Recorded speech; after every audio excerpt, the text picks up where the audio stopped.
Welcome back to the Ramblings of a Designer. We are a weekly podcast. We talk about the latest news about design and around the web and many more. My name is Terri, and I'm one of the co-hosts. I'm a UX UI designer from the Bay Area, in which I create end-to-end flows on various digital products. I'm here with Adam, who runs the podcast. So Adam, take it away. Boom. Hey everybody, my name's Adam. I'm a freelance designer from the San Francisco Bay Area. I specialize in visual UI design with a little bit of illustration. I like to give companies character.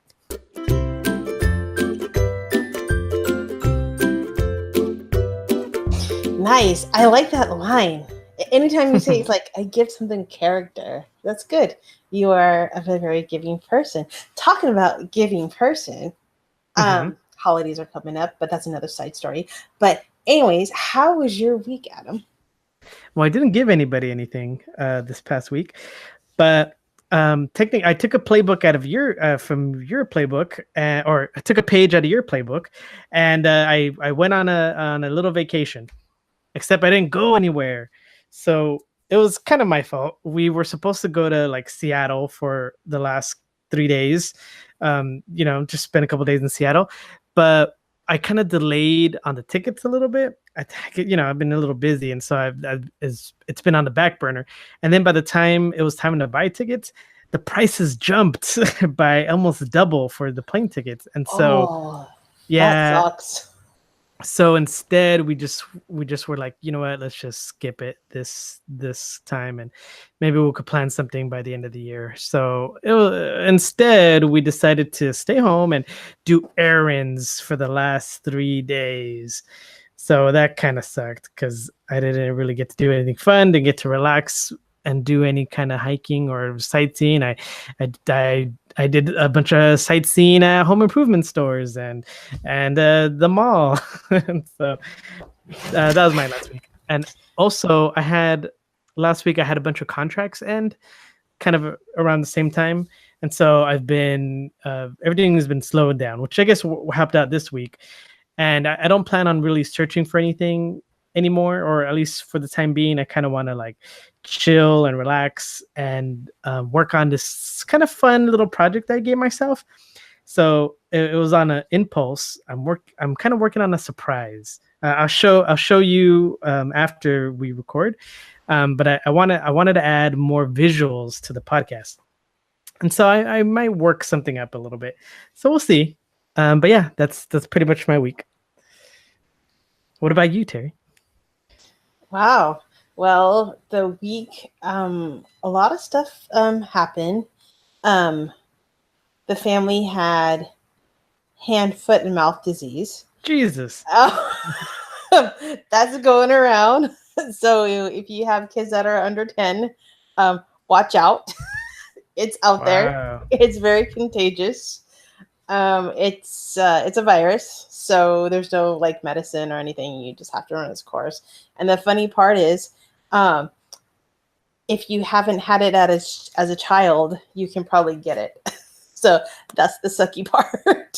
So knock on wood, I don't have it. I think I had it or something like that when I was little. So trying to deal with that and just get my stuff done. I was able to work on my HTML and CSS. I'm able to do the grid and start to understand if I want to put something over on an element, try to use the z-axis and try to use like absolute and relative.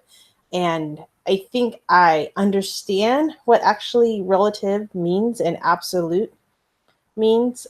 And I will say it. Hopefully it's correct if I can remember. Relative is something that basically it goes next to each other, but also too it stacks. And basically absolute positioning is like I want it exactly 10 pixels down this way and 8 pixels across or whatever the number is. So that was kind of cool. Learning about anytime I do absolute, I need to put of a container, like of a div around that to make that absolute in that little area in that box. And that was just mind blowing when I actually when somebody explained that to me, I was just like, holy cow. It's like, it took me 8 years. Yeah, I think 8 years to finally understand that one concept. So never give up. You will learn it.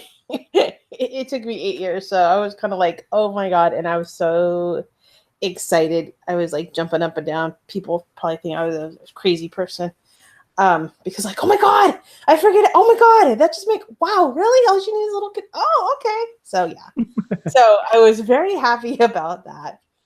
And then I am taking my class, and I've been going through the process of doing like assumptions and seeing how everything would play out. I did a brainstorming session with a couple people doing remote and then not remote.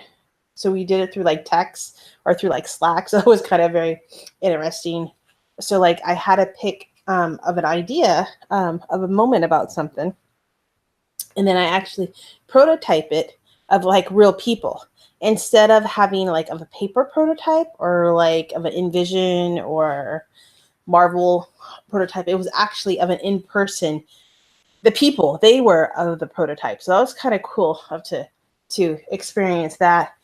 And basically, and my assumptions, I failed, man. I thought, yeah, that idea is going to be really good. And they're like, no, I didn't want it like this. If I'm coming into something, da da da da da. So I totally bombed my prototype. Really?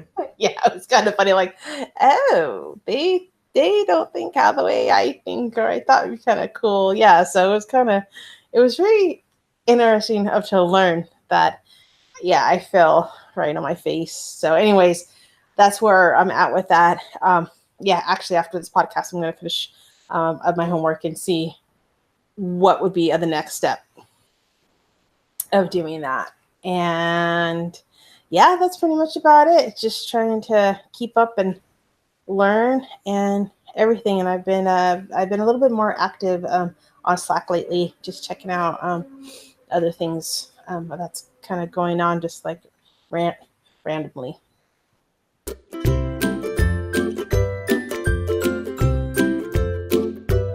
Before we start, you have you either bring up the news or you bring up the biggest rant.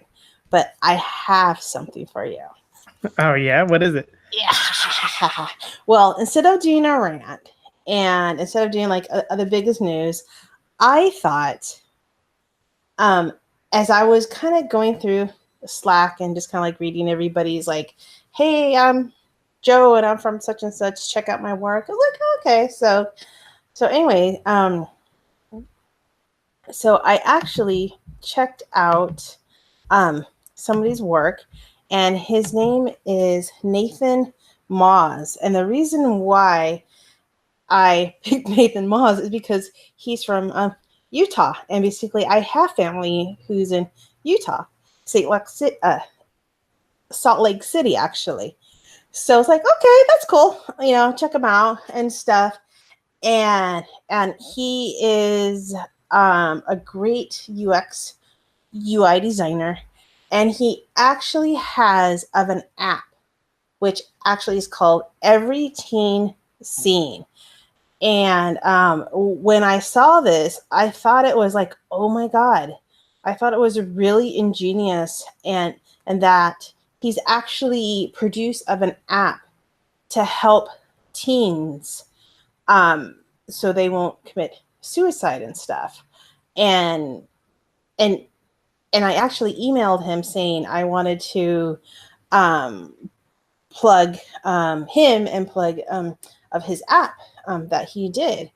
And he's like, yeah, of course. So anyway, so, you know, I just didn't want to just to plug it without his permission, I guess, because, you know, this is his tears and sweat and everything. But what I liked about it is basically he actually has the app live on the iTunes store. So like you can download it and you can donate for teens that are, you know, I would say need help. So like I thought this was a really cool app, and then all the visuals, they're very nice. They're bright colors. They show like really strong imagery about the teens, and he did a really nice job of targeting everything and stuff. And then I believe he is looking for a job too. I could be wrong, but yeah, I mean, he's definitely has design chops, but also that he actually went through of working with a developer and actually putting it on the app store. And and that will give you so much experience just to have an app on the app store. Even if it's on the app store or like Google Play. But anyways, I just wanted to do a shout out to Nathan. I think he did a really good job, and actually using his skills, for good too, of doing something that means something to other people. So if you guys want to donate, download the app, and it can be $5, it can be $1, whatever it is you guys have. I definitely encourage to donate for every teen seen. So Nathan, thumbs up. So yeah, so that's my plug. Awesome. And if you look at his website, I guess NathanMaus.com, I believe .co. He has kind of a case study for that app, and it looks like he has a before and after for the design. And design before was definitely not that great, and so he did do a great improvement on it as well. Yeah, he did. That's awesome. Yeah, so if there's hiring managers or recruiters listening to this, reach out to him, man. He definitely has a talent. If he can figure out how to do a good app for a good cause, taking his time and getting actually developed and making that connection, doing something good, then I say, hey, hire him. That's true. Yeah. So, all right. So moving on, Adam, do you have any articles for us? So I don't have anything as cool as Nathan's stuff, but a recent brand update. For some reason, I love to talk about brand updates. Mailchimp came up with a new branding for their site. So you know how last week I was talking about how, design. We were kind of talking about how design is kind of homogenizing. It's starting to look more and more the same. Right. And I was saying how hopefully because of this, we're going to start to break out and get really creative and just kind of go nuts with it, break out. And that's how we're talking about when we're talking about branding, how you can either go with the grain to let you know that you're kind of in the same lane, or you can try to branch out and go a little crazy. And so I kind of feel like Mailchimp did a little bit of that. They went a little crazy with their work. So if you go to their site, they went on this whole kind of hand-drawn kind of animated aesthetic, and it's awesome. Like they have these series of animated GIFs, and it's just like these weird hand drawings that you would see in, I would say, kind of like a kid's book, if you will, but like a non-conventional kids book. I would say more on the morbid side, if you have to see like the styles of books that they are, that just the kind of drawings that they do. It's just these very kind of fun, weird looking illustrations. They're all the drawings are kind of funky. There's even like skulls and kind of like maybe a little bit of spooky elements in it. And I just thought it was pretty cool. Like these guys are definitely, this company is definitely going out there and just trying to be unique in a unique way. And Mailchimp is it's a email campaign type of company, so they don't really need to do anything like this kind of, but it definitely makes them stand out. And I definitely love what they're doing. Have you seen their new branding? Yeah, actually, I have, and it's so weird because this is like of a childlike monster it illustration, and it's so funny because I actually did this type of drawing when I was in graduate school, and it was just so much fun of just taking things and making into different and have your imagination just go wild and and then also too I'm going to plug of another person actually he's actually a really good friend of mine. His name is Brian Barish, and if you want to talk about illustration, this guy is like top notch. I thought you were good or I were good. This guy is like 50 bucket fulls, 10 folds of just like oozing art out of every limb of his body, his nose, his legs, his Wow. just completely just great stuff. I mean, if I had to be jealous of something, I think that would be it. And you know me, I don't get jealous very often. I just don't. That's just not in my nature. But how the way he draws and just his whole creativity is it's just oh my gosh, it's just immense. Excuse me, if you remember my intro, it's a little bit of illustration, a little bit. So. Yeah, sorry, not to defend anybody out there, but he's just I don't know. To me, he's just like just one amazing illustrator, artist, and stuff. But anyway, going back to Mailchimp, I think it's great. I think it has a little bit of like Tim Burton to God, what's that artist? That book. Oh God, I can't think of it. The Day in the Dark, or the. Come on, you gotta help me. I can't think of the book, but I can see. It's not The Far Side or anything like that, but Far Side. I don't know what you're talking about. Oh, you suck, Adam. Come on, you're supposed to help me out here, dude. Come on. God, I can't think of it. But it reminds me of that, which I can't think of the book. That's so bad. What's the book about? Things in the dark, or things under in the dark. Things that go bump in the night. Yeah, something like that. I have the image in my head, and it's like half monsters, half this, but still, humans, but anyway, it reminds me of that whole genre. Definitely Tim Burton-esque kind of stuff. Yeah.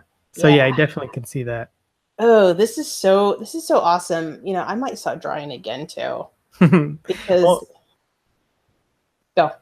I was gonna say, one thing I love is that they're incorporating a lot of animated elements as well, and that's how I feel like we're going more animated GIFs everywhere. No, it's so true, because it just gives character, a little bit more, and these lines are just so simple, but there's texture, there's weight, there's thin, there's thickness, there's black, and we're going back to the original of like art, maybe not fine art, but just going back to the basics of like a pencil and a pen. I'm sorry, paper, pencil and pen. they can't really write on each other, but you know what I'm. Yeah. So I think it's nice. Yep, very childlike quality, very expressionistic. Definitely. It has kind of like a 70s kind of feel to it a little bit, or 60s, something just about the way that they use shade. It's kind of like very textured as well. So yeah, I like it. Oh, the bottom part. I'm looking at the one has like the black face, and it's like peeking over the plants, or like the monsters. Oh yeah. But like if you go down on the bottom, they have of the curly marks, and just that reminds me of Cy Twombly, and he is like my favorite like artist. So if you guys don't know who Cy Twombly is, look him up. He's awesome. And it's just like drawings of just lines and scribble scrabble, and it's just it's just so neat because like he pushes and pull just of the material and stuff. And sometimes I think that we miss in our design work a little bit, maybe, you know, the push and pull of the artifact. That makes sense. Maybe, I don't know, but okay, I'm done. Yeah, so that was my first article. Terri, what about you? Well, I don't know if I can top this, man. This is pretty damn good. Wow. Okay, well, anyway, I have an article. It's by Scott Belsky, and it's called Disturbed Interfaces and the Emerging Battle to be the Default. So I thought that was kind of interesting. I don't want to read too much or tell you too much because that'll kind of give it away. But he talks about interfaces, because normally we talk interfaces of like, oh, how's the flow? It looks nice, the balance. He's talking about the opposite. You know, he says, I tend to call them disruptive interfaces, drastically simpler and more accesses interfaces that ultimately commutize everything underneath. So I thought it was kind of cool. And then basically he goes through of like all the stages is like before the web, on the web, mobile and Amazon and voice, and what was the actions with it. So definitely check out of the article and stuff. You know, he brings in really good examples, and then he talks about of the US wallet ecosystem, and is it on your own to be wallet or to be owned, and it's kind of cool, you know. And then he talks about of in the ANR world. So, you know, he kind of covers a lot of different things, I think, to kind of remind us of where we've been and where we think we might be going. Maybe so, maybe not. So, but anyways, so what do you think? Yeah, disruptive interfaces. It kind of is. It's that battle to be the number one, right? It's kind of weird to try to be that top 10, that top 100 apps that you have on your phone at any given time, and what are different ways to like to stand out and be known. It's also kind of hard to have an app for everything that you do. Like, does Taco Bell need an app? I don't know, you know? Or McDonald's, you know? Yeah. Does everybody need an app? It's kind of, it's a tough world that we're living in. Is it overdone, do you think? It is in a way. I mean, if you could find a way to, I know why different companies have to have their own app, because they can gather the analytics, they can Metrics. get the metrics on their, you know, and so it makes sense to have your own app. But in the practical sense, it doesn't make sense to have your own app, because it's there's just way too many of them. You're forcing your users to choose, and ultimately your very, very specialized app is not going to win out at the end. You know, if somebody had to choose between their Facebook and their McDonald's app, McDonald's. I mean, I don't know. Yeah, really, it depends on how often you go to McDonald's, but Facebook or McDonald's. Yeah. Okay. What about your bank app or your food app? Bank. Yeah. So stuff like that. I mean, I could see why it would make sense to have your own bank, because we deal with that on the regular. Yeah, absolutely. But it gets harder when you're trying to get more specialized and specialized. Subway. Does Subway need an app? I don't know. Good point. Touche. I mean, if there is a way, eventually we're gonna need like a Spotify for food.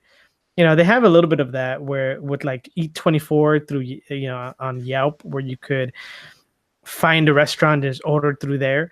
But if you go to these restaurants nowadays, like these poor restaurants have like 5 different phones that they have by their kiosks, because they have all these different apps and they're given all these different phones to use. And so they have to use one phone for one app and one phone for another one. And they just work with all these different companies to get orders in. And it seems kind of insane, you know, that you have all these all these different things you have to use just to make different forms of revenue. It's crazy.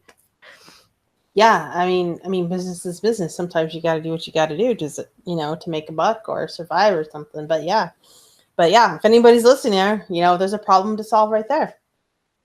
Yeah, I still need a better Venmo type of app. It'd be better if you can pay for stuff through your phone at a restaurant. That way you can come and go easily, and then you know how people go Dutch and people split a bill. Mm-hmm. It'd be so much easier if you can do it through an app that does it and say, hey, you're at so and so restaurant. Oh, I gotta leave early. You know what? I'm just gonna pay my portion. I'm all right. See you guys. I'm out of here. Then everybody can continue, with the party and hanging out and getting their drinks or whatever, and doesn't affect. If there's an easy way to pay your bill and then get out of there as quickly as possible, it'll remove a lot of hassles. Yeah, there's actually which restaurant was it? I think it was Applebee's. They have like a little kiosk or like a little small screen. Yeah. You can pay, but not only pay, but they have like games of there to keep adults entertained as well. Yeah, I think Chili's has one of those too. Oh yeah, Chili's. Yeah. Maybe. Yeah. Was it Chili's or was it Applebee's? I can't remember, but it was one of those restaurants. I always feel like they're the same restaurant. I wonder if they're owned by like the same umbrella or something. It seems very similar experience when I go to either one. Yeah, and same colors too. Yeah. I haven't been to an Applebee's in a while, so I'm not sure. But yeah, that having a way to pay for stuff pretty easily, that's something that's on my wish list for the world to do. Well, maybe we can design it. Who knows? Or maybe not. Oh, that's true. I mean, maybe if you do start with certain restaurants, that's going to be too crazy. Yeah. I'll pick something else. Bars it'd be easier for bars to do that. Ooh, yeah, maybe. I mean, let's remind me to cut this part out. No, but yeah, that's it for my 2 cents for that. Okay, so Adam, do you have any more articles? One more real quick one. We're talking about branding again. There's another company that decided to change their name. So instead of Dunkin' Donuts, they're now calling themselves Dunkin. So they're removing the donut part of their name. Why are you slapping your head? Dunkin'? Really? Yeah, they're just removing the donuts part of there. Wow. Well, so what I heard, what I read is that they were doing this to kind of market themselves more to the youth of the world. And so Dunkin', I guess it sounds hip. I don't know what hip is. Oh. But it has no G in it, it has an apostrophe. So it's just, hey, are you Dunkin'? I'm Dunkin'. I don't know. It kind of reminds me of like basketball and somebody actually named Duncan. Yeah, the name if there's somebody named Duncan, yeah. But I think that's where they got it. Their name originally came from. Dunkin' Donuts is that you can dunk it into liquids, maybe coffee or milk. Yeah. But I think in a way it's positive. And the only reason why is because you get rid of that donuts thing. If you don't want to go to, I don't want to go to Dunkin' Donuts because I associate that as like a bakery that sells coffee. Whereas if you remove the donuts part, now it's kind of just like a cafe that also sells donuts. Yeah. And so I think that's kind of why they're trying to rebrand it as well. Because I know for me, I'm never like, if I want a coffee or something, I'm like, there's a Dunkin' Donuts. I was like, well, I'm only gonna go there if I want donuts. But I want coffee. Oh, okay, I'll go to whatever Joe Schmo coffee shop because I figured they'll have a better selection. Yeah. So yeah, I could see if you're trying to relate to the youth, maybe have more sugary drinks or something along with donuts and. Yeah, it reminds me of DNKY too. Yeah, so they've also have various different interpretations of their name. So they give an example. If you have a large cup, you get Dunkin with the apostrophe. If you have like a medium cup, you get DNKN with the apostrophe. And then if you have a small cup, you also get the DNKN, but it's stacked. So you get DN, and then under it is KN stacked. And so they're playing around with their visual, with how they play with their name, which I love. It's kind of like playing around with when they have responsive logos, which I believe we talked about at one point, where depending on your screen size, you get a different logo for that element. To have that in real life in text form, that's kind of cool. You're playing around, you're having fun, you're showing that you're lively. It kind of goes along with the kind of look that they're talking about if they're trying to attract the youth. Yeah. And so I like it. Yeah. I also don't care for the name as well, but I don't go ahead. Well, actually the name's not that bad. It's just new, and it's just different. Yeah. But like, I do have to say, this rebranding is so much better than like the Weight Watchers that we talked about. Yeah, you're right. Yeah, Weight Watchers was just kind of I'm not sure what happened there, but but at least with Dunkin, it's kind of cute in a weird way, and it makes you think. You kind of like look at it and you stop. Yeah, and that's what they want. People do. So look. So. Yep. And so now they have like a whole line of, like, for their box of donuts, they have Dunkin' Munchkins for their little ones. Then they have just like Munch, and they have Dunkin' Box of Joe for their coffee. And so a lot of their stuff, they're playing with this kind of purple and orange color tone as well, color palette. And so you see that kind of everywhere, and it does have like this youthful, livelier look to it now. And their font that they use already is very bubbly, and so it just, everything just kind of fits together. I like it. Yeah, so do I. I think it was a good move on their part. Yeah. So I don't know when the name will go into effect. So far, their website still says D&D and it still uses Dunkin' Donuts everywhere. And so that's something that'll come, I guess, into the future. Yeah, I don't know. Okay. Just in case, I checked if there was a Dunkin.com, and there is. So they can't have that name. It's a company called Dunkin Works, and there's tagline is transforming organizations and individuals. I don't know what they do, but it looks like they're kind of just help you achieve your goals. Performance leadership series. So unfortunately, they can't include that name, that website, which kind of sucks too, because you want the name to go along with the rebranding. Because if you're dropping donuts, people are only going to know you as Dunkin'. They're not going to go, oh, DunkinDonuts.com, what's that? And so that's the only part that sucks. But oh well. Yeah, but I think overall, I don't think that's going to really be of a big issue. I don't think, because that's still iconic, and they're just kind of updating their look. Yeah, I mean, and anyways, all you have to do is download their app. Yeah. And so now they have their own specialized app. Yeah, of course, everybody has an app. It's just like everybody has, I don't know, a butler or maybe. I have no idea. But yeah. Yeah. Good. I like it. All right, so that was all I got for today. Okay, I have one more. It's by Chris Keese, and it says, when you shouldn't take that UX position, warning signs and red flags in your job search. I read this, and it was, he gave really good advice of what to look for and stuff. And when he went through and when he interviewed, and it was very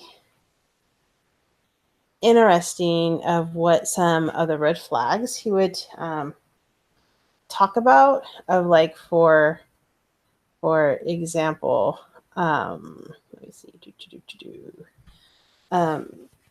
so when you're going through of an interview, right, and you ask of a question, and the manager gives you like of a vague about the position, like, oh, this position might be something, it might be of a bit of an experiment, or you'll be the first one.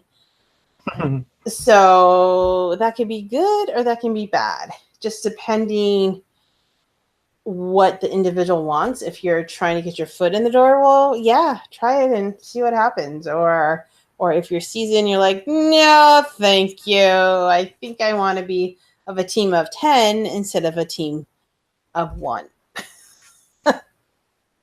So it's definitely a thing to read. And then he talks about him building out his own UX team, and talks about that. And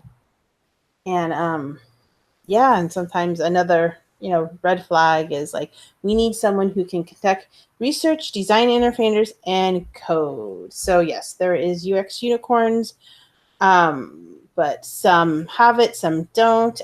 That is like of another huge topic, because I know some designers don't think that you should code, but it's good to know, but you should focus on this or that. So it's I think that topic is just like, which is better, a PC or of a Mac discussion. So I think that's the same thing, of the same lines of that. So anyway, take a gander out of the article. It's pretty long, but it definitely gives you of a balance of what to look for. So when you do interview. So what do you think, Adam? Yeah, I've actually run into some of these scenarios before, like the one where it says, yeah, someone who can conduct research, design, interfaces, and code. I have had situations where they're like, hey, we know you're doing visual design, but how is your motion graphic skills? I go, I've done a few things here and there. I wouldn't say I'm an expert, but I have experience. They're like, oh, okay, great. Now, what about your content writing skills? I was like, well, I'm sure I've done that as well, but that's not my forte. Oh, great. Now, what about your design, your development skills? I was like, well, I have had a website. It's like, are you? I get that you're looking for a visual designer, but are you looking for you kind of want to know if I'm a visual designer, a developer, a content writer? At that point, I was like, well, I don't need your job. If I could do all those things by myself, I can go and open my own studio and just do all these things myself. Like, you're looking for this kind of person that's that is a jack of all trades. I was like, oh, not only can I develop, but I could also design your website, and I could do all the content for it, and I can market it for you. It's like what do you? Yeah, I mean, sure. Yeah. Go ahead. No, and plus, and you can do brain surgery on top of all that. Yeah, exactly. I was like, yeah, those skills. Somebody has all those skills, which is fine. But that guy's not gonna want what you're paying. He's gonna want like way more. He wants to double what you're asking. You're trying to get all at once, and it's unrealistic, right? I mean, sure, a lot of us have kind of cross skills where we touched a little bit of stuff. Even somebody's even a great designer and motion graphic designer as well, but then you also want them to develop and then maintain the website, and it's just like, I mean, it's asking a lot. And so I have run into situations. Yeah, just a little, not too much. No. So I have run in with interviews where they were looking for things like that. They do talk about like short-term contracts. Yeah, I mean, I guess a lot of these too are very conditional to what you want. Like for me, if I was looking for a product design position, I'll take what I can get, right? Because I don't have that on my resume. I need to I don't have any real world skills. I've only have practice, just from my learnings. And so if someone was looking for a product designer for like, 3 months, a couple weeks, a month, I'll take it. Yeah. If you're offering it, that's great. You could give me somewhere to build from. And then from there, yeah, my next position would be like, well, I'm not gonna. I've tried that. I don't need to do that. I have the experience that I need now. Now let's talk for reals. So yeah. Cool. Yeah, I think it's just everybody has different needs of for different things. So you do what you think it's best for you, and ask a lot of questions and go with your gut feeling. I don't think a lot of people go with their gut feelings. They always like, yeah, well, I think this is like, oh man, I should have listened. Yeah, you should. Yeah, and since I started freelancing more and more, I've become more okay with, like, if something doesn't work out, well, all right, I'll go back to freelancing. Like it's not the end of the world, at least. So I know, okay, well, it's not going to work out this time. At least I could, I'll try something else, or I'll find something else that's different. And I'm not going to harp or feel like I'm stuck at some place that I'm not going to like. I'm like, okay, well, this is fine. I could either wait until something else comes along and really push for that, or just quit now. So I like that I have that option. Excuse me. Oh, you must make me choke and laugh at the same time when you say just let me quit now. Oh God. I still need to breathe. I still want to be alive, okay? Oh my God, that's funny. So anyways, that's it for me regarding other articles. Anything else, Adam? No, surprisingly, I don't have any gripe of the week. Usually, I'm the pessimistic one. I usually have stuff, but I've been busy. Maybe it's using your time off to run errands all day, because I feel like I want to relax and not do anything. But now, because I have all this free time, we're like, oh, let's do this thing we never took care of. And now I'm like, we're running around, going to different places and stores and buying things and talking to people and blah blah blah. And so I'm like, man, I thought I had these times off. I feel like I'm doing more stuff than work because I'm traveling and Man, wasting money. I will relax when I'm dead. Yeah. I can enjoy the ground and the soil. I want to sleep in some days. Yeah, that's true. Taking naps is a good thing. I like naps. Short naps. If it's like a 10-minute nap, sure. If it's like an hour nap, it ruins me. Oh no, for me, I get a lot more energized, but somehow you gotta think of your health and your workload, if it's freelance or full time, or if you're doing both, or if you want to do a new skill in a class, you just gotta try and balance out stuff as much as possible, and just don't give up. If you fall on your face, well, you get back up and you do it again. That's all. Because everybody fails. Definitely, yeah. It's definitely a never-ending grind. Just got to keep grinding. Yeah, because the industry is just changing. I mean, they're having boot camps for this, or specialties for this, or they're bringing in this trend with that trend, and it's just an over. You know what it reminds me of? Those cartoons when you have like of a snowball, right? And then it gets smaller, and then basically it rolls down the mountain, and it gets bigger and bigger and bigger and bigger and bigger, because people are doing great things. They're talking about great things. They're having conferences all over the world. They're having events online, remote. People are collaborating from different countries, and it's just a really good time to be in the industry, or even starting to be in the industry.